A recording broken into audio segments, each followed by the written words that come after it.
Hi, everyone. Welcome to Narcissistic Abuse Recovery for Thrivers. I am doing something completely new starting today. I'll be interviewing people in the community, sharing our stories, connecting with each other, and short interviews about specific topics. So today I have Terry with me, and Terry was one of the women I interviewed when I researched how expectations set us up for disaster in our lives and if they are ever good. And so Terry and I had a conversation about that in her particular case, and I'm going to let her share a little bit about that. But what I wanted to mention to you guys is that one of the things that's really empowering and that we looked at in our live group last night was how we ourselves give up our power, because we know that we can't change the people who mistreat us. We can't change them. We can't really do anything about them. So in this conversation, I just invite you to take that perspective of, okay, well, what can I do? What can I do considering that this is going on? So we looked at several topics so far. We looked at the reasons why people struggle with healing. We looked at recovering our power from shame, because shame is what narcissists use to control us. They use our shame to control us. We looked at releasing and how to release pain and issues that no longer serve us. And this topic today is about expectations. So Terry, I know that you and I spoke. Welcome. Thank you so much for coming. I'm really excited to have you. We talked about your most recent experience with the expectations you had and how you were experiencing disappointment. Could you share a little bit about that and what was going on? Yes, I have a partner for the last 10 months, and we were going to be traveling in the Midwest, and he would continue on to see my sister. And I told her about that, and she didn't have any response, like that would be great, or I'm busy, or whatever. So I was, of course, disappointed. And then a week and a half later, her husband called and said, in regard to your visit, we don't know anything about staying in hotels around here. We elected to stay in a hotel, and don't forget our granddaughter's play is at the end of the month. And I said, well, but we're going to be there the first week in July. And he said, I said her play is at the end of the month. So I should have said, well, that's not a good time for us. Could we come then? And so then I said, is it important that I be there for the play? And he said, hello. So that's the way we communicate. But I realized that I set myself up by not asking directly for what I need. Wow. Thank you, Terry. And so tell us about that. What I want to know here specifically is, what was your expectation around? I have a long history of wanting to be welcomed and included. That's been my lifelong journey. And I wanted her to say, oh, wonderful. We'd love to meet your partner. We're so happy for you. And, it didn't happen. And you felt? Well, I felt like I felt most of my life. Where do I belong? I'm not important to people. I don't matter. I'm invisible. But it was a very good learning journey, because I talked it over with my partner, and I said, I just need you to listen.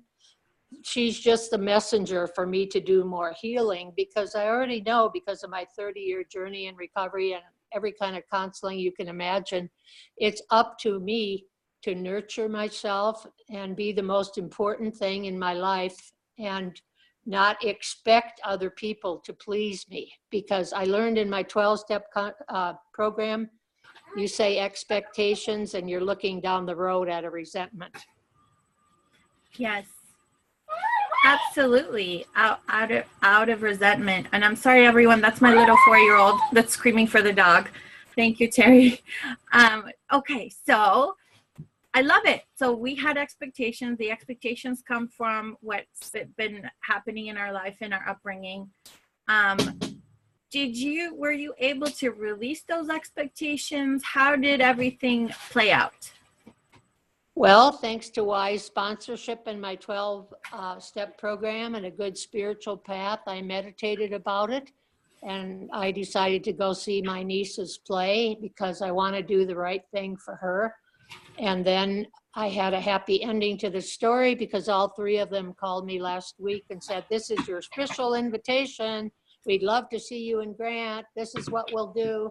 And they made a really big deal to go out of their way. So that was wonderful. Wow. Happy ending.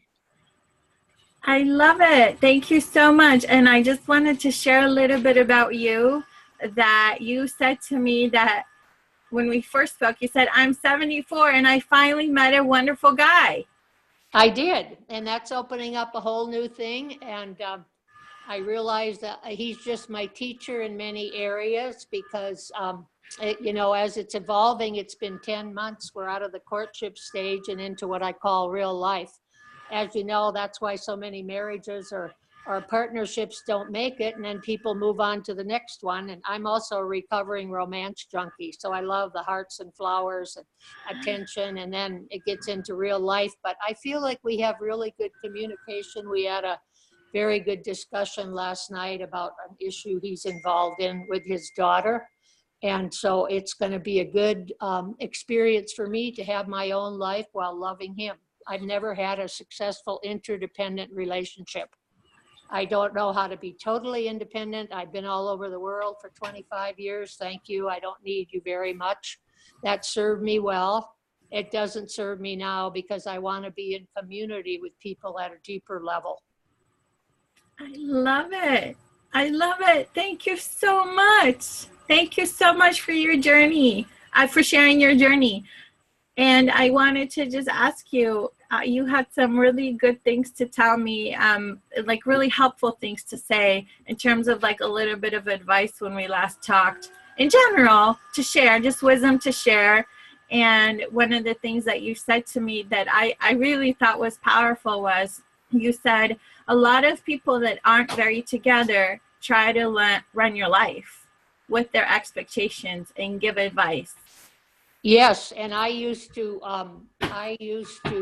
be a control freak and tell people what to do. And I had a real epiphany about 3 years ago. And I actually apologized to my 12-step group. I said, you know, I'm always telling people what to do in their marriage or how to raise their kids. And I apologize. I'm not a mother. I had a very abusive, unsuccessful 2-year marriage. And I'm sorry.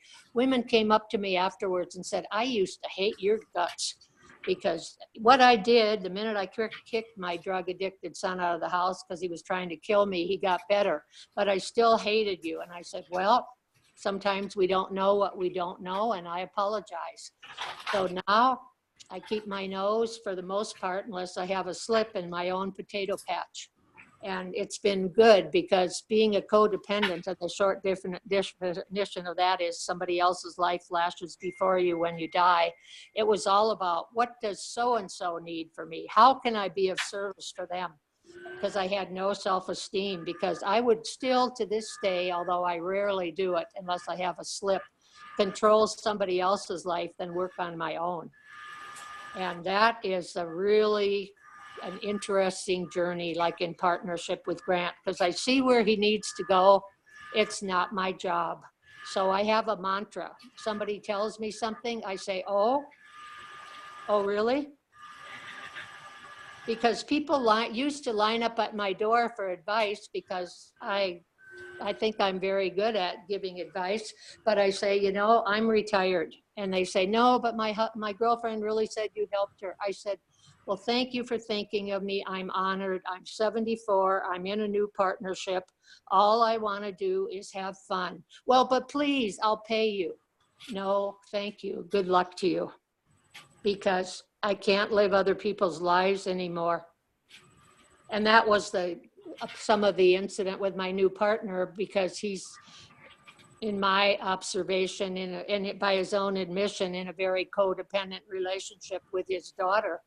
But it's not my job to change them. And there was a lot of tears and sadness over the last incident, because she is totally like me before recovery. And, you know, I don't know if I'll ever go to a deeper level with her, but I'm not her therapist. I'm just her dad's girlfriend. So I just try to enjoy the family gatherings and not give advice. Be light and fluffy. Yeah, isn't that fun for a change? It's fun, but you know, with any new behavior that you practice, until it becomes automatic, it's not as fun because I'm always saying, no, I shouldn't say that. I shouldn't recommend that. She took the codependency class that I took 5 times. If you can do it, they asked me to be a leader. I tell them I'm a slow learner, but she never talked about it. So I don't believe we'll go to a deeper level, but you know what? That's fine. That's not my job. Yeah, and we never know. We never know. And, you know, I like to say God hasn't finished writing my story yet. Yes, and what I like to believe now, the best thing I can do is be an example to people. Yeah. And I used to get really upset, like my girlfriend's son, who's grossly overweight, said, God, you look terrific. You've never been thinner. What are you doing? And I thought, oh, here we go.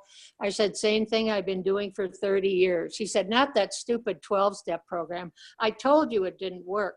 It doesn't work. I said, you're right. About 70% of the people, it doesn't work. We have a high attrition rate, but it worked for me. He said, you ought to get out of that blank, blank, blank. It's a cult. I said, thanks for sharing. And I went out to the other room to talk to his mother. So because like, done trying to convince somebody that they need to deal with whatever they're going through. It's not my job. No. I could never rescue my mother till she died. And I realized I continued a pattern of finding people and wanting to solve their problems because that's how I got my worth. Nope. Been there, done that.